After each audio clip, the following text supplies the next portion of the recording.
Unlock the power of your mind. This is Provocative Enlightenment with Eldon Taylor. And welcome to another hour dedicated to exploring exactly what enlightenment means and what it is to be enlightened.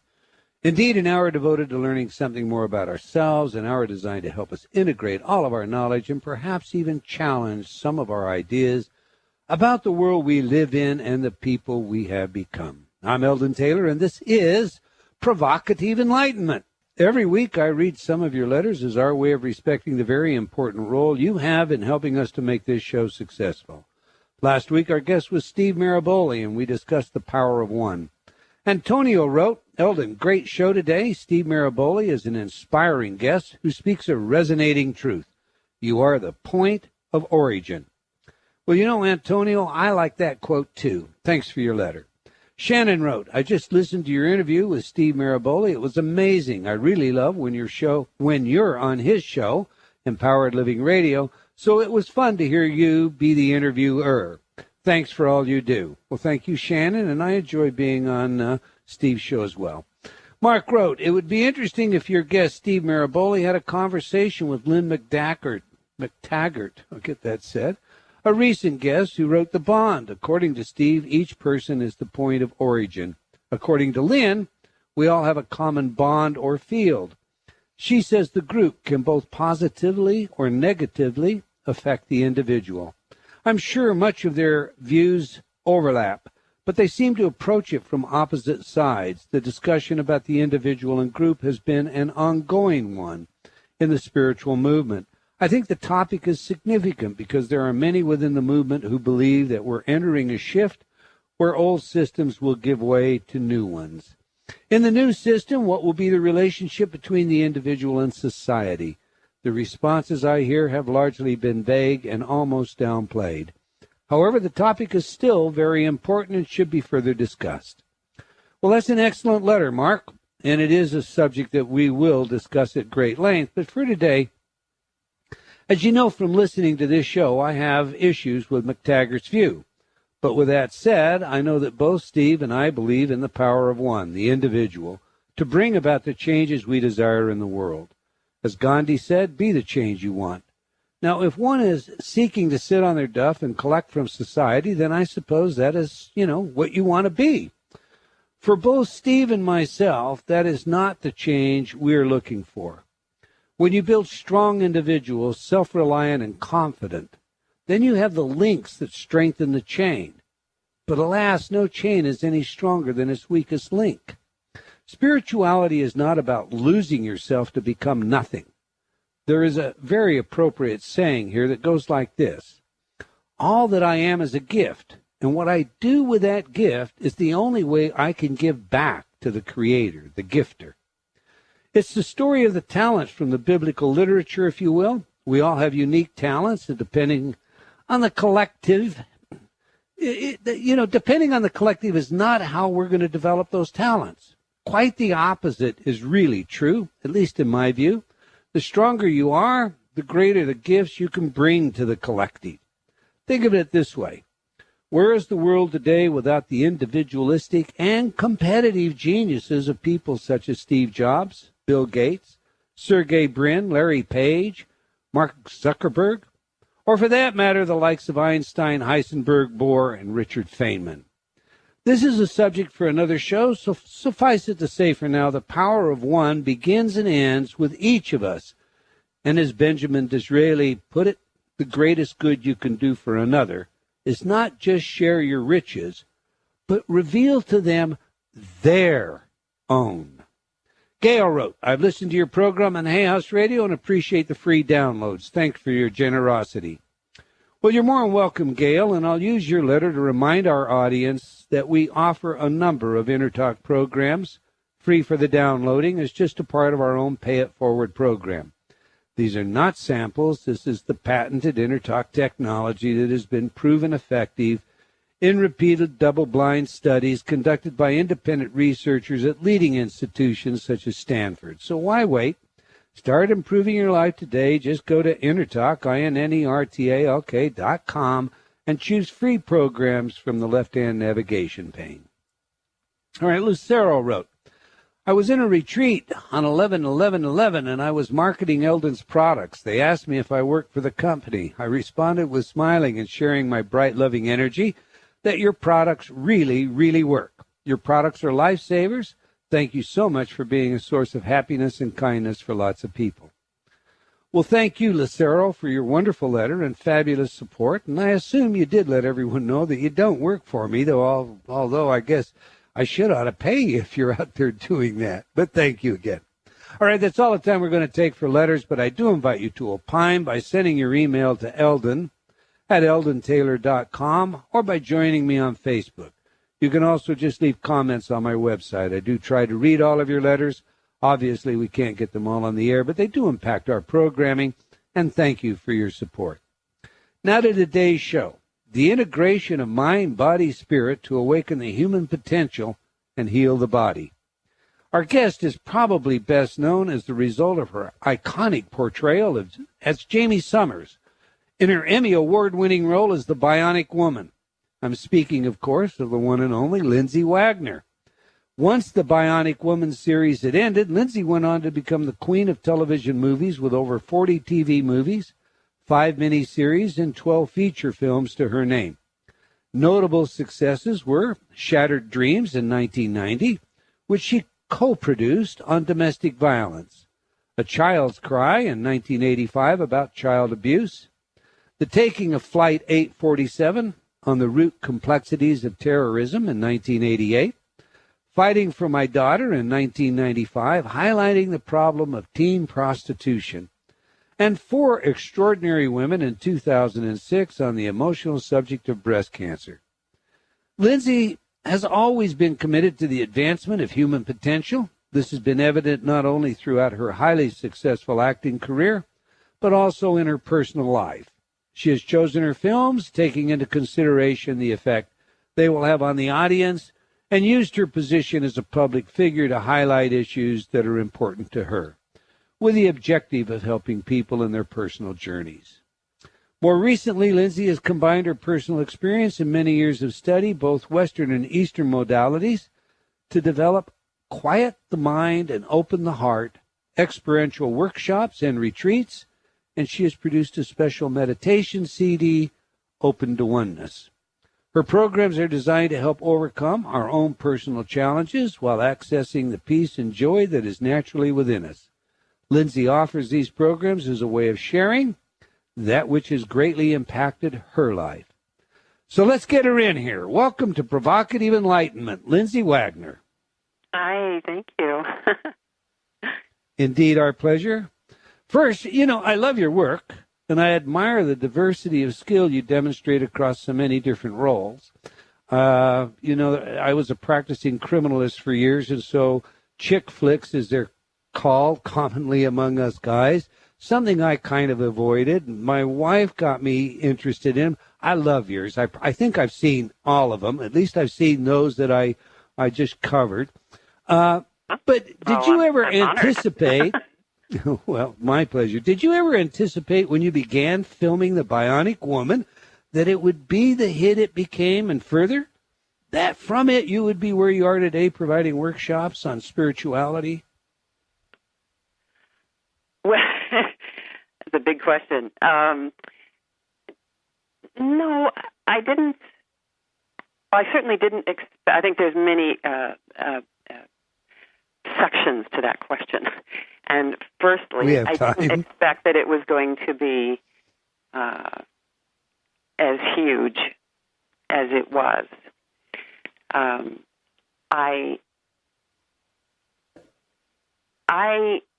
was, at the time the show came about, I was teaching acting on the side of, I was working as a young actress, and on the side, I was teaching acting to young people for kind of in a therapeutic way.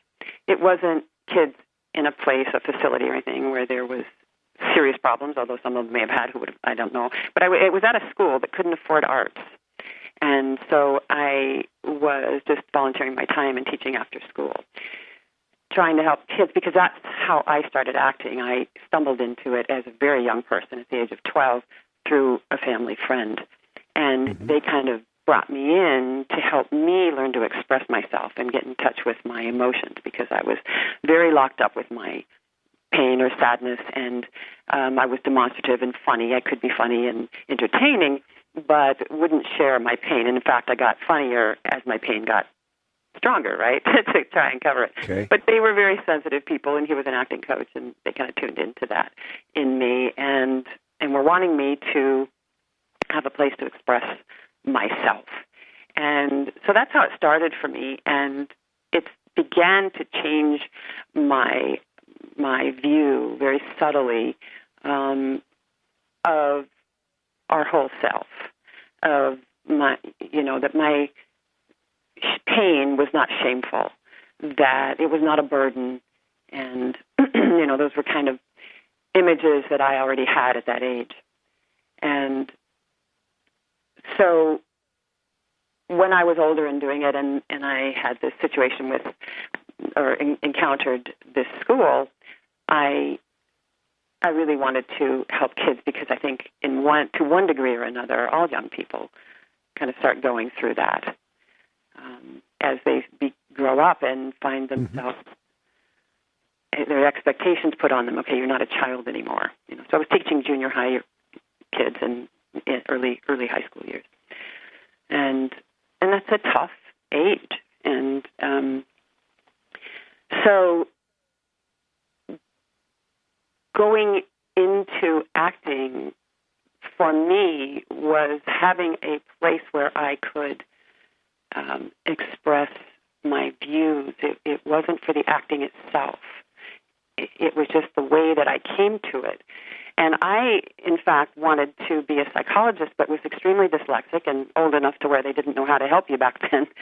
And so I found that through story I could share things and ideas with people as I grew and as I learned and went on my own personal healing journey. Expressing it through story was a way that I found that I had a knack for, I guess, maybe even a karmic propensity, and that just started to blossom. So when I went into the Bionic Woman, for me, it was in fact the next stage of working with kids. I wasn't interested in science fiction. I wanted to do serious movies about serious things, and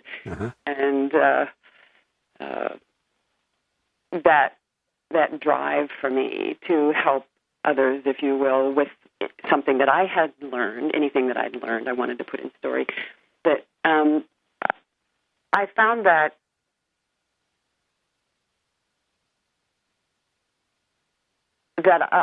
this show had come to me, and I was kind of not poo-pooing it, but just kind of brushing it to the side when they were offering it to me, because it was science fiction. People were jumping off of buildings. It was a cop show, pretty much. And the technology and all of that was new and kind of fun, but still in the sci-fi area. And my girlfriend, actually, who knew my heart and soul very well, she is the one that actually mirrored for me what was going on in my life, and the fact that I had been praying for, because I was working so much then that I was having a hard time being able to work at the school, and my heart was sad about that, and yet I loved what I was doing in the acting world. So how was I going to reconcile these two things? And in fact, in my prayers every day, it was just asking for guidance. Help me see, bring it to me, show me, what to do. How do I resolve this seeming conflict in my life? And she said to me, Lindsay, they're asking you to do shows for all the kids of the world. And it was like, oh, I never thought of it that way. And I said, but look at this genre. She said, so you get some creative control. That's part of your deal, or you don't do it, which I did. And she said that it's the science fiction element of it simply means that you aren't going to be confined by a genre or a formula in the show that dictates being a part of the norm. So your ideas about healing and all of the things that I'd been studying since I was 19, having gone through a healing crisis of my own and gone through a very profound healing experience and avoided surgery, and it was through visualization, meditation, and learning to see my thinking processes and how they were participating in my illness, and it was a very profound experience. So I came to the role with all of this in my past already. And so she said, you can do stories about whatever you want to do about, and if people are going, that's too weird, you say it's science fiction. and you'll have the freedom to just do that. I mean, think about it. And it just clicked, and she said, I think God's answered your prayer, and you're just saying, no, I wanted it this way. You know, I was seeing it this way. And so anyway, that was the beginning of all of that. It was a great series. There's no question about it. I was just going to say that began the thrust of how the show went. And it was also the 70s, of course, and the women's movement was there. And so I got to develop really the very first female role model that had kind of full control and wasn't the shadow of someone else, and not that I see that as needing to not be a part of a couple. I don't mean that. I do mean though that she got to be her full self in a way, because at that point she was trying to find out who she was, and everything was different. Everything that she thought she was and everything that she had been being was stripped from her. And that's a great series, absolutely great series. Yeah. I spoke with a friend of mine. I'm sorry. I spoke with a friend of mine yesterday who is a psychologist, and we were talking about the Bionic Woman, and of course Lindsay Wagner coming on the show today. And my friend Charles said to me, you know, she was hot in addition to everything. Because we were talking about, you know, the icons of the 70s, and of course there was Linda Carter, and there was Lindsay Wagner. But Lindsay Wagner, you know, she just, anyway. And I said to him, have you read her book, The High Road to Health? And he said, well, no, I haven't. What is that about? I said, it's a marvelous cookbook. It's just a marvelous cookbook. Now, you know, there's a kind of a disconnect between the, you know, hot, if you will, icon and a cookbook. But before we get into your workshop, I wanted to mention your cookbook. My wife and I primarily pescatarians, so I eat salmon, you know, for its omega-3s, I guess, but otherwise we're vegetarian, and we have really enjoyed some of the recipes in your cookbook. What on earth got you to write a cookbook? Well, I had been a vegetarian already, and when I had my first child, he was in the preschool that we went to. It sounds like, but it was a co-op school, so one of the parents was always the third caregiver on the campus. So it was, it always felt like we were going to preschool. But people would say, how do you do that? I mean, how do you raise a kid? I mean, but gosh, what do you do for... I was answering so many questions because my son was the only vegetarian, and I think there was one other vegetarian child in the school. And also, the whole issue of heart disease had become a big public conversation at that point, right at that point. It was in 80, right. Was it 80, mid-80s somewhere. And so that just, I thought, I just need to write a book and say, here, read it, you know, or look at it. How do you do it? Because what do you do? So the book really wasn't, you know, wasn't proposing to be John Robbins. I mean, he has kind of the why, all the whys. But my girlfriend and myself, who she was going through the same thing in her own way with her child, and we just decided to write the how and make it easy for people. I just wanted to make it familiar, because there were some wonderful vegetarian cookbooks, but a lot of people aren't going to know what those ingredients are, nor are their family going to just switch like this and eat that kind of food. Sure. And so I thought, you know, let's work on making it as accessible to people who want to either eat less animal products or stop completely, or somebody who's given a diagnosis by the doctor and says, stop eating meat, you got to eat other stuff. So that was our goal. And so we came up with, meatless meatballs and meatless burgers and, marvelous cookbook. The stuff that people would relate to. It's what I love it. My favorite recipe in it is your dinner crepes with mushroom and walnut filling. But there are so many. But it's a great cookbook. And what I think a lot of people don't understand is the nature of the whole person that you represent in the stories that you tell, in the life that you have lived. And that's the reason I wanted to bring this out before we got into your book. But, your work is also eclectic in that it draws on multiple spiritual and cultural traditions. And some might argue that the purity of a discipline should not be diluted that way. Is there a special advantage to you blending, Eastern, Western traditions in what you do?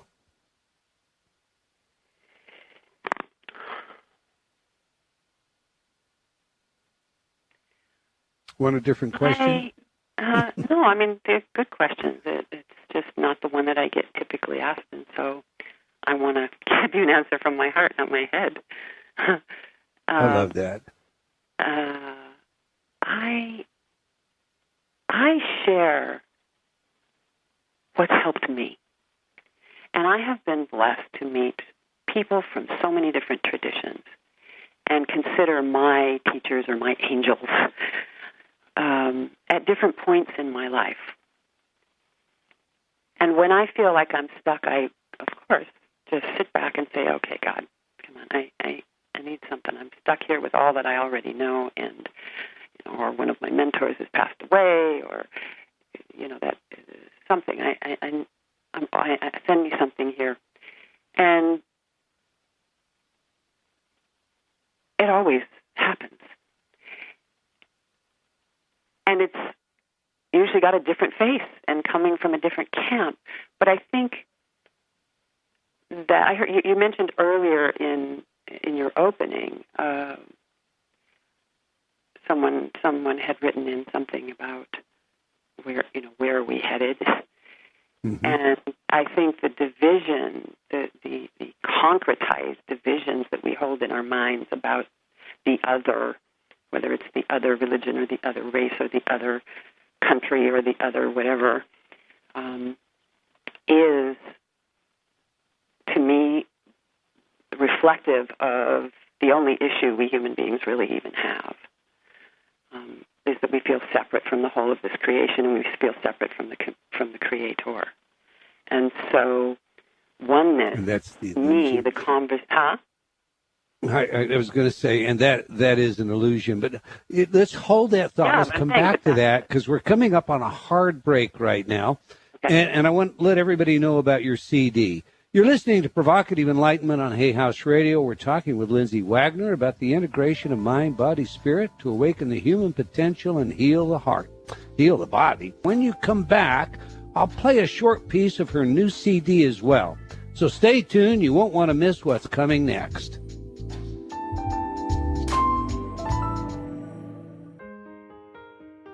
We are all very aware of the power of belief, but are you aware that many times it is your inner beliefs that cause you to sabotage your own dreams and goals?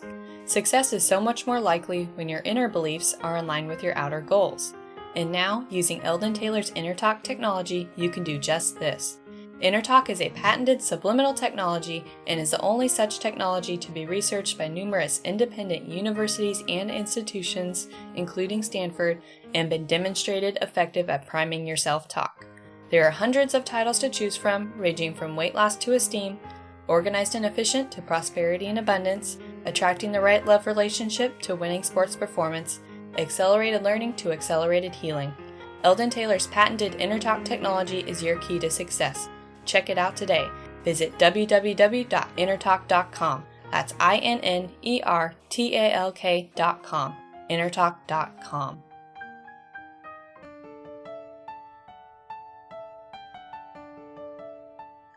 Life is a journey. Each choice we make takes us down a certain path. But what if you found out the choices you made were not in fact your own, or that hidden forces have kept you from reaching your true potential? Are you ready to break free? Read Eldon Taylor's New York Times bestseller, Choices and Illusions, now revised, expanded, and updated. Many have praised Eldon's breakthrough work. Actress and author Linda Evans said, "He's given us the tools to transform our minds and therefore our lives." Actress, author, and advocate Lindsay Wagner said, "Enjoy the journey. I did." Psychic medium and author John Edwards said about Choices and Illusions, "Read this book. We are living at a time when people are searching for answers to fundamental questions in their lives. This book can be, if applied, a roadmap to personal enlightenment and empowerment. I believe it can tune in the frequency you are currently operating on. More important, it helps you see that you can manifest change." Choices and Illusions is available from all fine bookstores, including Amazon.com and Barnes & Noble. For more information, please go to www.eldontaylor.com/choices and illusions. Get your copy today. Your life will never be the same.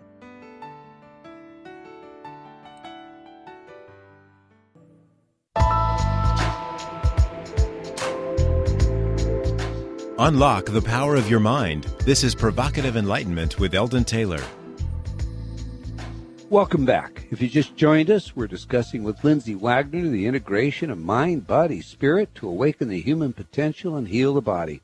Before the break, I promised to play 1 minute or more of Lindsay's new CD, Open to Oneness, just to whet your appetite. So here it is. Listen and enjoy.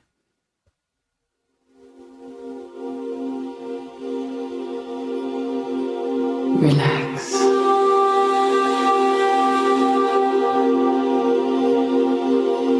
Let go.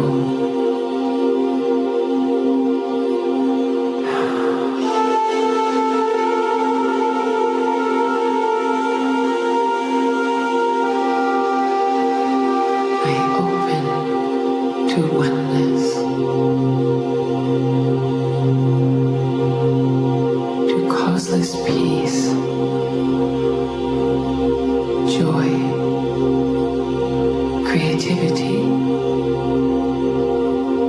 health, and unconditional love. And I am grateful. I am grateful.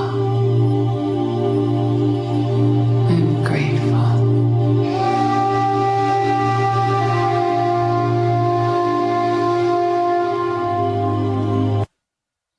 I could play a lot more of that. I get mesmerized by that. I must say I love your CD, Lindsay. Before we get back to our discussion, I've got to ask you, why don't we hear more vocal recordings from you? Well, I just got so busy doing the other work that it just kind of never happened. I was a couple of times I thought, okay, now I'd really like to go do something with that, and I'd start to turn that direction, and something would come up and pull me back to the film business. It was just kind of like life was saying, stay here, stay focused right now. You can do that later if you want. I don't know. It's been a really interesting relationship with that. I may still. Well, I got to tell you, I think you should do some. I loved it. All right. Let's go to your workshops. I mean, the first half of the show, I wanted everybody to get a full picture of Lindsay Wagner because I think, we talked a little bit during the break, and as Ravinder said to you, I think there are too few icons out there that are the kind of people we want our young people to look to and want to be like. And you are this whole person. And you are doing these experiential workshops now to explore and initiate, individuals into a higher sense of self. Tell us about the workshops. Well, they vary depending on who comes or if we're working with special interest groups. I'll skew the programs toward survivors, or we're working with addicts, or people who are caregivers for disabled children, or, there's all kinds of special interest groups, even law enforcement or that type of thing. But they're all based on the principle that our experience of any life circumstance is a function of our perception of it, our perspective, that we're experiencing it through. So what we feel isn't coming from that phenomenon out there, whether it's another person or whether it's the event. What we experience in that moment is what I call, through the files that are in our file cabinet. When we aren't able to stay fully in the moment, we're actually going to be experiencing it through a stencil that popped up out of that file to either protect us or interpret this moment, or it's rather complex, and we kind of go into that conversation deeply, but at the same time, the experiential part of the workshop is what really helps people to understand the words, because the words really, until you experience that truth, are just a thought that stays in one part of our being. And it's also interpreted because we don't have the experience of it. So when somebody comes in to the workshop, they may have an idea of what that means, but then we start working on some issue that you have, let's say. And by the way, I construct them so that people don't have to disclose anything that they don't feel comfortable disclosing in a group. And yet, as I know you know, and anybody who runs workshops or been to them, when somebody is willing to share something they're going through or a personal journey, it's very, very helpful to everyone in the group. So it's free for people to choose what or if at all they're going to share. But having said that, when we are working on our personal issues, whether we share them or not, for example, EFT, which is one of the tapping processes, one of the energy psychology processes. Something I was going to ask you about. So yeah, go ahead. I teach that, and that's utilizing the acupuncture system, learning to tap it yourself while focusing on the thought or the feeling or the physical pain or whatever you have that you're wanting to work on, while focusing on it, doing a particular rhythm with that tapping, and it actually transmutes that energy that's creating the physical pain or the emotional pain or the obsession or whatever. And so when somebody thinks about their brother that they have this resentment for example, and understanding, well, yeah, I can understand that my resentment's giving me this feeling, yeah, and if I didn't resent that. But once we go through a round or two of that one technique, and within minutes, this sensation that this person has had for 10 years is gone, and they think of their brother, and they remember that wonderful child that they used to love each other, and it's experiential. All of a sudden, those words, my experience is a function of my perception or my perspective, becomes very meaningful. And so all of the other processes that we do, we do other energy processes, the oneness Diksha, for example, or we call it oneness blessing sometimes in the U.S., which is a flow of an energy that's extremely transformative and in its own gentle way does similar things in that it has the capacity to, I say, dissolve the glue that keeps us stuck to these old, painful, disowned feelings that once they're released or transmuted could then leave that painful experience from the past a simple memory that is just something you can remember, but you don't feel the pain of it anymore. So there are many things. That's why I call it experiential, because I don't just get up there and talk. A lot of people are good. We kind of think in the West as what a teacher is, somebody who's going to give you this information, and then you've got to go learn how to deal with it. But I say, let's do it right here. Let's learn it and do it, and because these are the things that worked for me, and all I can do is share what I know. And so that's kind of how it goes. So we do the Oneness Diksha, we do EFT, various forms of energy psychology. We do global which is actually that's utilized in EFT as well. You know, I was going to ask you about that because your global process, and I'm not sure if I have this entirely correct, so please, jump in there and cut me off or correct me. But your instructions are to circle the soft spot above the left breast, up and away from the body, and say the following 2 sentences 3 times, each. I deeply, completely, and profoundly accept myself with all my faults, problems, and limitations. The second sentence, I deeply, completely, and profoundly accept myself with all my gifts, strengths, and ability. Now my question would be, and there are many who teach affirmation power, that would object to the first sentence. I know this personally because, so how do you respond to them when they say, hey, you can't be telling people that they deeply, profoundly accept a fault because that cements the fault on them? Yeah, I don't see it like that. First of all, we're activating the acupuncture system. When you activate the life force knows truth from false. And when we resist where we are right now, and if you're not fully enlightened, completely unattached to any identity or whatever all those things are we consider to be enlightened,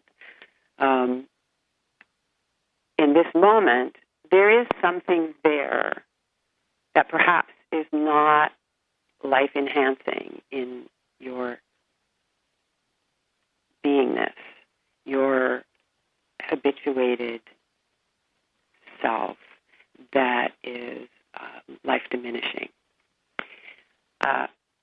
If you ask someone, do you have any faults, even someone who's committed to, affirmations, mm-hmm. Or do you have any issues or problems or any of that? The vast majority of people are going to say, well, yeah, I have this thing I seem to struggle with, or yeah, I've got, I think I'm a jerk, or, whatever. It's the plethora of answers you're going to get. But don't you think in order to move beyond something, we must relax into accepting that. And it is only most of the time we resist even looking at some negative programmings, if you will, that we carry and that are maybe even very deep with us. We don't want to acknowledge that. But if we can accept that, what happens? Who are you tuning into when you go into acceptance? What is it you're actually tuning into? I consider that we are tuning into our higher self. So if I'm saying I accept all those faults, I accept whatever I am, whatever I have, whatever I am, but whatever I'm carrying with me is a better way of putting it. And some part of us, at any given moment, could see this thing that we struggle with as a fault. It doesn't mean that it is a fault. But there is programming in all of us about fault. So if I can accept my fault, that I might have faults, doesn't mean that I am. I'm not saying I do, I want it. I'm saying I am accepting the fact that there might be things here that my psyche would consider a fault. And therefore, if I accept it, I can embrace it, and that transmutes it. Right. I think the issue is really more one of, syntax. When when you talk about a fault, and faults are always attached to what? Blame, of course, Yeah. If there's a fault, then there is blame. And if there's blame, well, then there's shame. And then that whole cycle, if you stop and think for a minute, instead of sin, it's an error. Instead of fault, it's a mistake. If you just shift it in the context that you're saying it, if you deliver it in that context, it doesn't have to be an adhesive that lives with you. I mean, it can be the thing that you recognize by way of a mistake and move beyond. Am I getting that right from you? It sounds as though, okay, let me rephrase it. This process is not a deductive process at all. It isn't something that you think out. It's actually moving into acceptance by taking away the resistance to the fact that there might be something in you that you are blaming yourself for. It's like I don't know how you feel about, and this is a whole other show, but in AA one has to acknowledge that at this moment anyway, I have a drinking problem, and that's the beginning. I have to acknowledge that I'm not nice to my wife before I can start being nicer. But if I'm resisting that and not acknowledging that right now, this is where I am, and I resist it because I have judgment. I resist it because I judge you when I see it in you.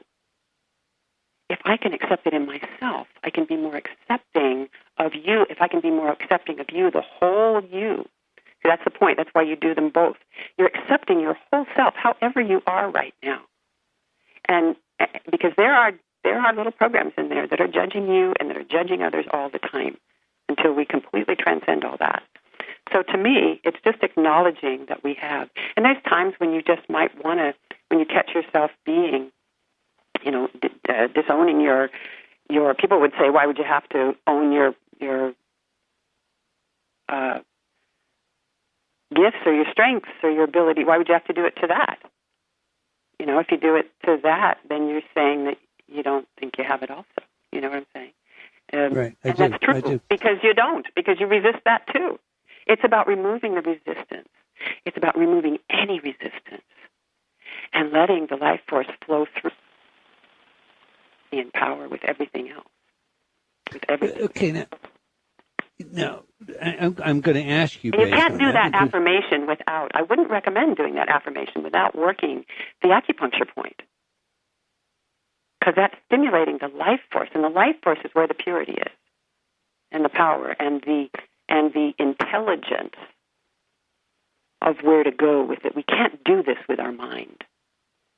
We have to activate the life force in the process. That's all part of the energy psychology that you employ in your workshops, and part of what makes your workshop so interesting and enticing, I think, to everyone. Your literature states that it can be a catalyst to breaking through undesirable patterns. That's what you're discussing here. Can you share some success stories with us to exemplify what people might expect if they attend your seminar, attend your workshop? Right. Well, some big things that stand out in my mind. I mean, there's big things and little things, and those little things sometimes are just the blessing that you wanted in your life because it happens every day. Right. My coordinator, for one,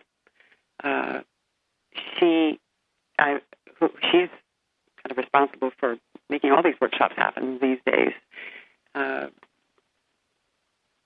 She has a severely disabled child, and we actually met because she was on a meltdown.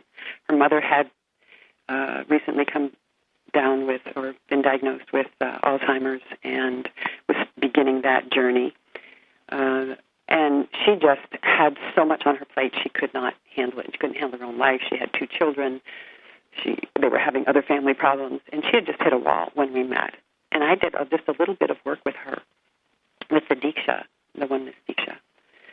And her energy shifted, because when we get in crisis times like this, what happens is our mind is trying to take care of everything. What we can do is only what we can do. We stress about it because the mind wants to get in here, try to fix it, try to change it, won't accept what's going on, wants things to stay the same.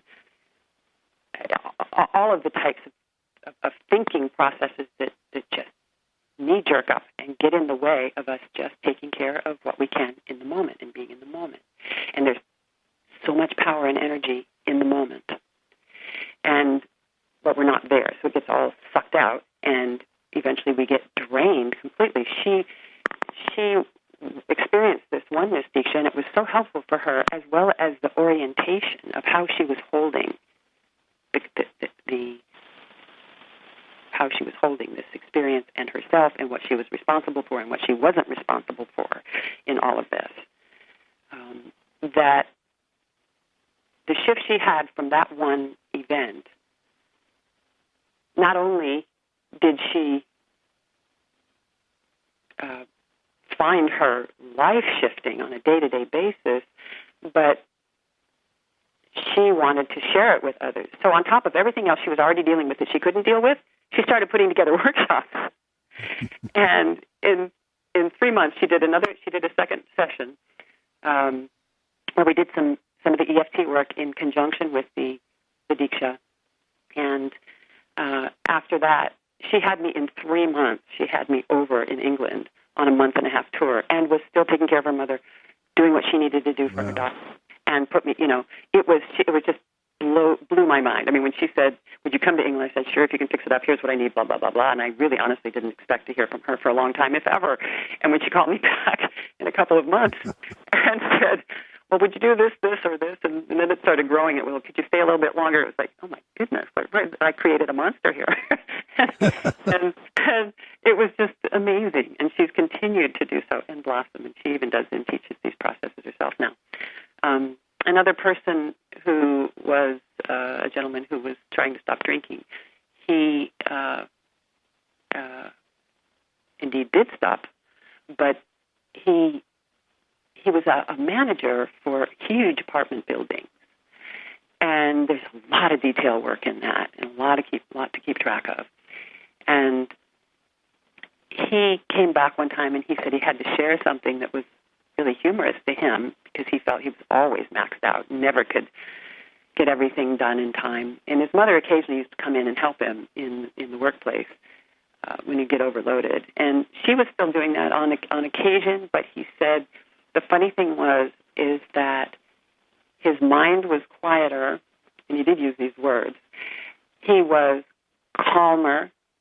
He moved slower and was getting exponentially more done. And his mother was saying, "I'm not sure what to help you with. Tell me what to do, because things are moving so smoothly here." So but part of his perception was that he had to have his mind moving really fast, had to be able to move his mind really fast in order to take care of everything every day that he needed to keep up with. And it wasn't even one of the thoughts that came up in the sessions, but it was one that he realized that he had let go of. He didn't realize he had it as an actual thought that created his MO, that was completely draining his energy. Now, I don't know, Lindsay, some examples. if people want to know more about your workshops, where do they go? How do they find out the details, register, etc.? Right. That it's Lindsay Wagner International.com. LindsayWagnerInternational.com, and everything is there. Okay. Everything's so there, yeah. Let's talk a little bit about your CD. We've only got about a minute, but Open to Oneness. Have you got more coming? Why did you do it? I do, actually. Yeah, I did that one because people would say after a workshop, how do we keep doing this diksha? Because it's kind of a flow and the transmission of a very transformative energy. And so people, how do I do that on my own? And so I made the CD and set a very strong intention that this energy flow to whomever would hear this. And I allowed, as a facilitator of this energy, I allowed it to flow while I was speaking. I worked with the composer, and he was in that energy field while he was playing the music. So it's very systemic in the CD itself. And I do have a new one that's going to be, it's not on the website just yet, but it will be in a week maybe. And it's a kind of a daily practice that is very simple and short, and one can certainly learn it and don't have to have the CD if you don't want to after a while. But it's very simple. It's about gratitude, which I think is a very extremely high frequency. To when you're feeling funky, per our conversation, you can shift your perspective also by going straight at what one would consider a positive. All right, give your website again, please. We're out of time. Oh, okay. LindsayWagnerInternational.com. All right. We've come to the end of another hour of Provocative Enlightenment. I want to thank you all for joining us, and I hope you enjoyed our show, and will join us again next week, same time, same place. Do check out LindsayWagnerInternational.com. If you have comments on our show, do let us know. And until next time, remember, wherever you are in the world, believing in yourself always matters.